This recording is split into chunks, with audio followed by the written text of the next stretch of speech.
If you want to learn new skills on Udemy, but don't want to spend money on courses, there's actually a simple way to find courses that are completely free. Find free courses on Udemy. Start by opening your browser and visiting the Udemy website.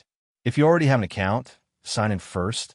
If not, create a free account so you can enroll in courses. Once you're on the home page, use the search bar at the top to type the subject you want to learn, such as programming, marketing, or design. After the search results appear, look for the filters option on the page. Open the filters and select the price option, then choose free. This will instantly show only the courses that currently cost nothing to enroll in. From there, click on any course that interests you, review the course details, and press the Enroll Now button. The course will immediately be added to your Udemy library, and you can start learning right away. And that's the easiest way to find and enroll in free courses on Udemy. Once you add them to your account, you can access them anytime from your course library. Thanks for watching, and see you in my next video.